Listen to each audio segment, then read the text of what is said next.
What's up, YouTube? I'm Robert, and today we're going to talk about my HoverAir X1 Pro and the Pro Max. And you might be thinking, they look exactly the same. And for the most part, they are. There's some pretty small differences, and we're going to talk about those, as well as the things that I love and the things that make me want to smash this thing with a baseball bat. All right, first things first, let's talk about how you can actually tell just by looking at it which one is which.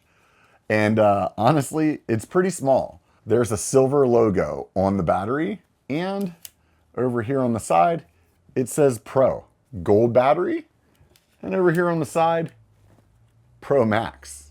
Clearly, gold is better than silver, right?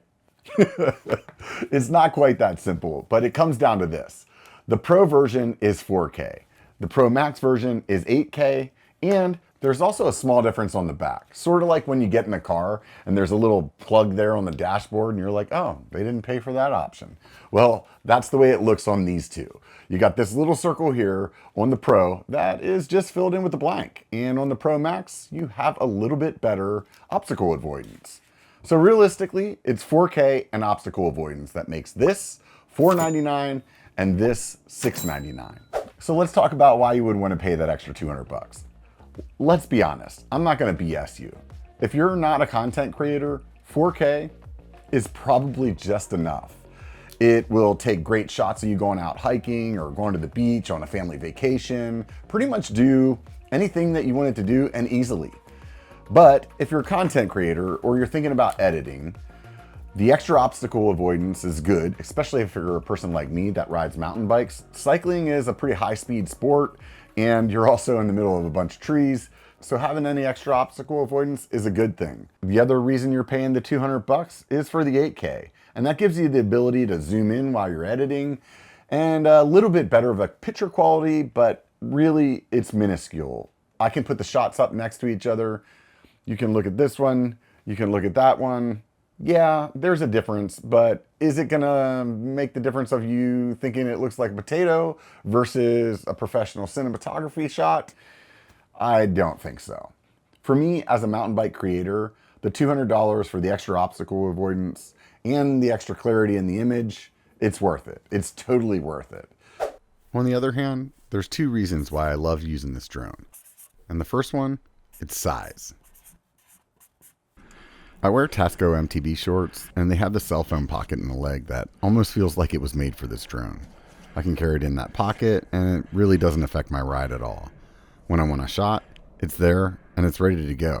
On my last video about the HoverAir, a lot of people talked about the DJI Neo. And it's the closest competitor to this, but I think there's one flaw there, and that it doesn't fold.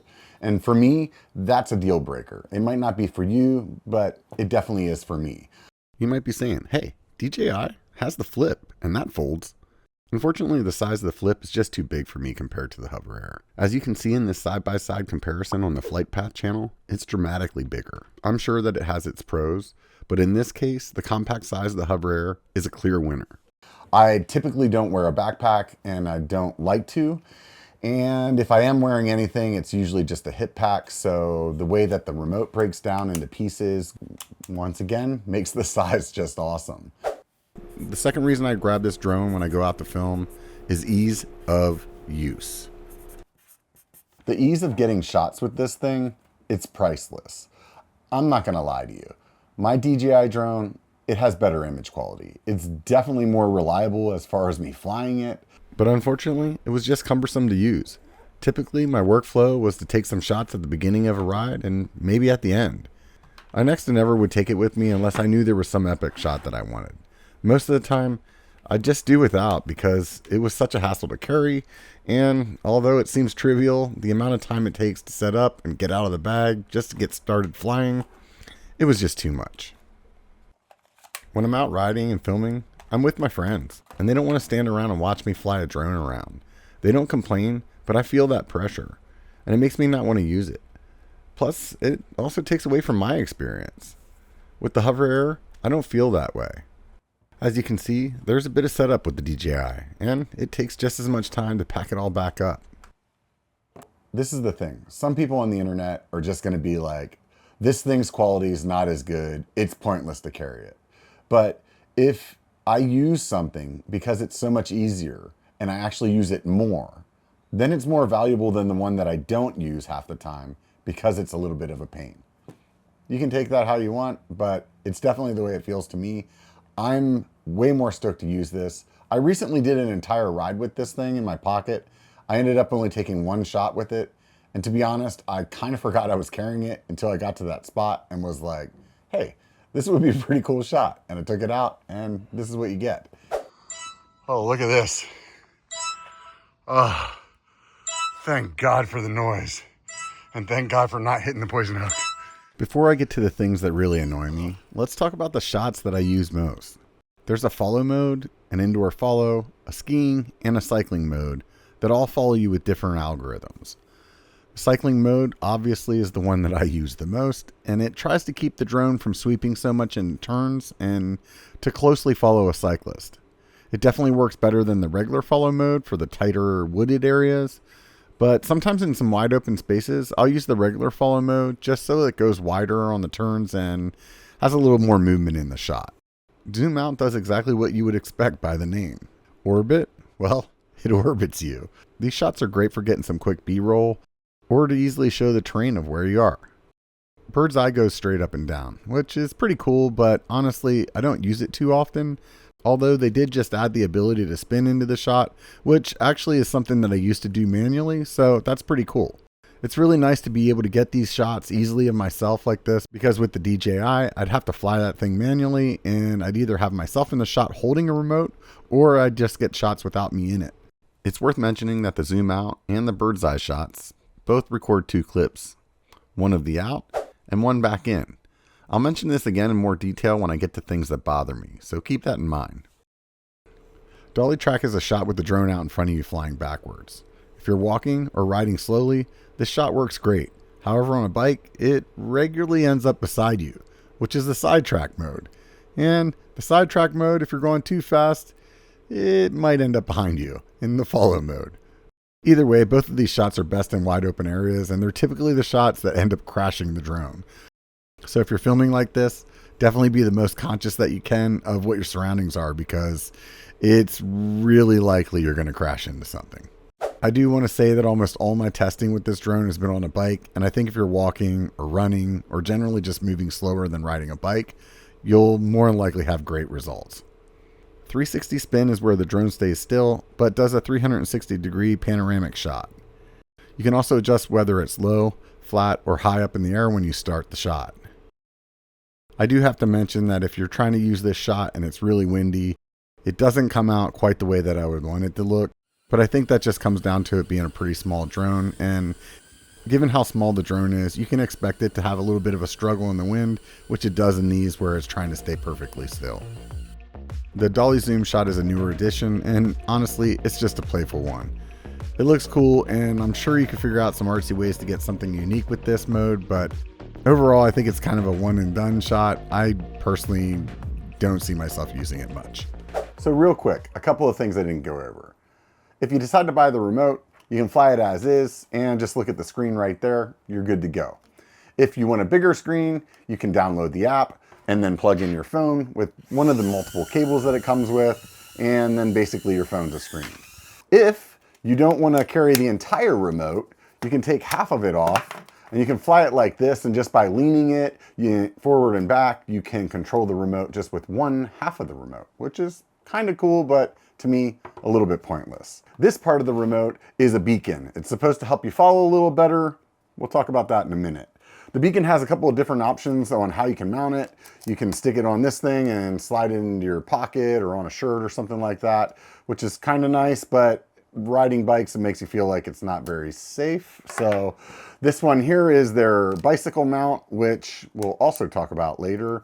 But the nice thing about the bicycle mount is it does come with a GoPro adapter to hold this beacon. So at that point, you can put the beacon wherever you want. Those of you guys that are camera buffs and really want to tweak through the settings, get the perfect shot, they do have an ND filter kit like so. It's got a 8, 16, 32, and a 64 in it. It's really easy to change. You just kind of slide the lens up and slide the other one on. It's available to work with either the 4K or the 8K version, so there's no reason one way or another on that end of it. The charger is a must. This thing charges really quick, and it charges your batteries 2 at a time, as well as it can plug into the remote and the beacon all at once, and you can charge them all together, or you can charge them separately with some of the cables that they have. So that's that. While we're talking about the remote, you may be asking yourself if you really need it. Most of the shooting I do with the drone, I don't use the remote. If you're not trying to get super cinematic shots, you can do some quick flying with the app. But be aware, you can't go very far from the phone, but hey, it's a nice option to have. One setting that's important to know about is switching between the buttons and the joysticks for flying. Joysticks will allow you to modulate how slow or fast you're flying and panning. It's not super easy to get good pans, especially when you're trying to combine it with tilting the gimbal. You're definitely limited by using the app. For instance, I find it hard to spin the drone slowly without making it go up or down at the same time. If you want to be able to easily do shots like this and overall have a better flying experience along with more range, that's when the remote is key. As we ease into things that I don't like about the drone, I have had my remote shut down on me once with no warning, and another time it just randomly rebooted. When it shut down, it just kept flying in the same direction it was going, which resulted in a crash that broke some props. There have been a bunch of firmware updates along the way, and on a later update, that's when it rebooted. After the remote restarted, it did reconnect, but it seemed like it was trying to come back to the home point, and I was trying to make it take more drone shots. Ultimately, the landing won. More often than not, I'm just using the prefab shots, and I've been fine with that. But when I go to use the remote, I do find myself thinking, maybe this is the last time I see this thing. Let's talk about the things that really irritate me with this drone. And I would say the number one thing is it crashes a lot.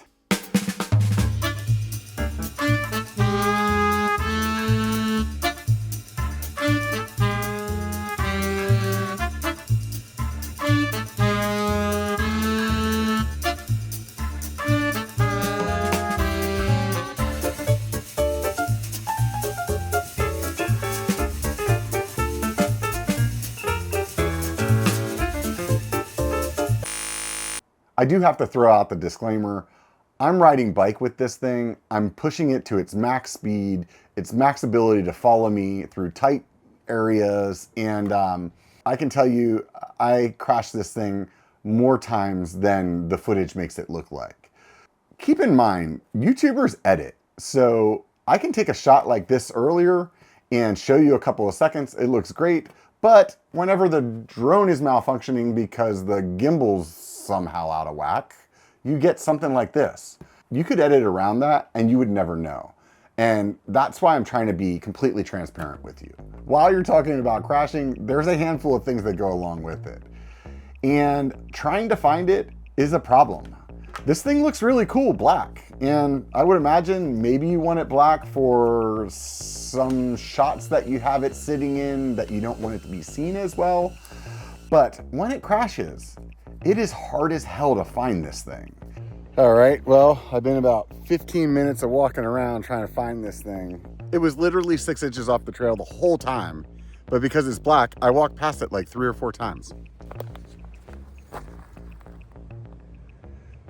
So I went online and I tried to find some decals instead of just spray painting this thing, and nobody was selling them. And the decals that it ships with are really just kind of for decoration. You can't even see them whenever the thing's opened up and ready to go.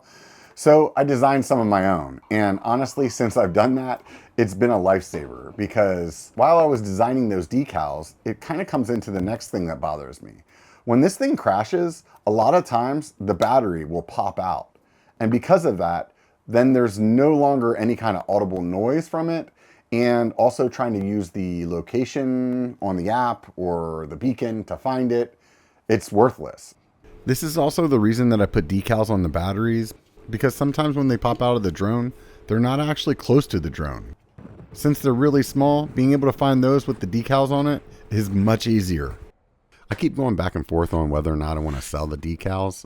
So if you're interested, put a comment down below, and if enough of you say something, I'll put a link in the description and you'll be able to pick them up over at biker.com.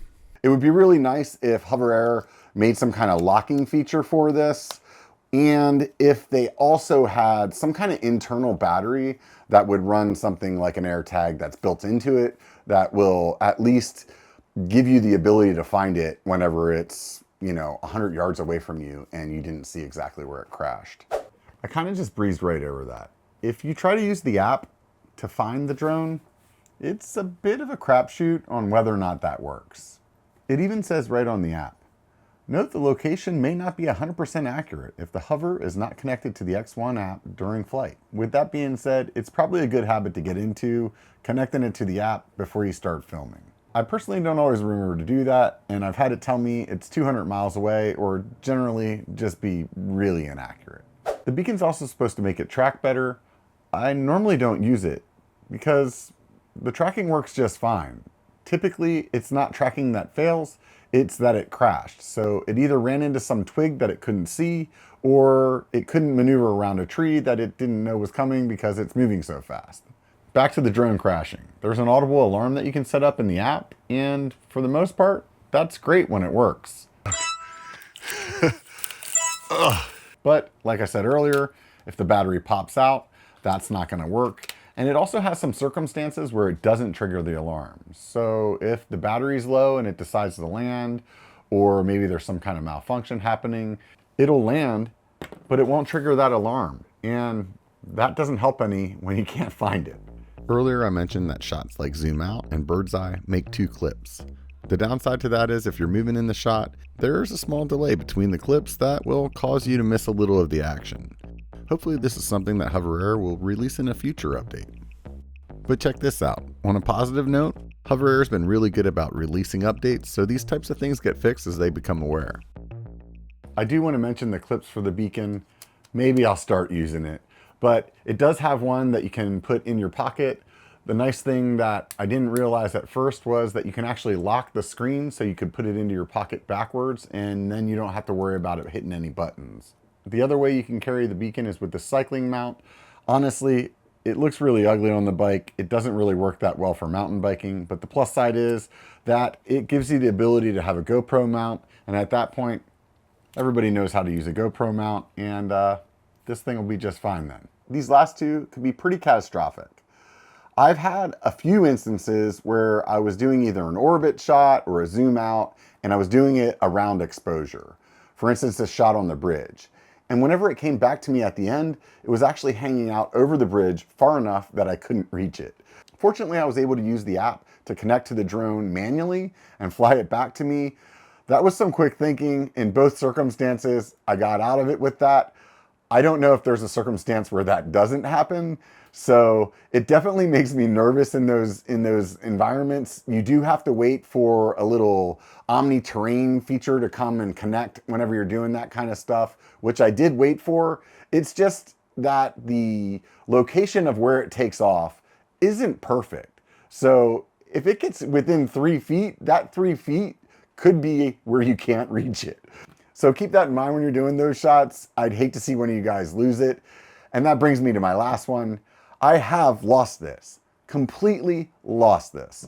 We were riding on this mountainside that was pretty open, so I wasn't worried about anything happening. Apparently it clipped this tree and shot off half flying down the hill.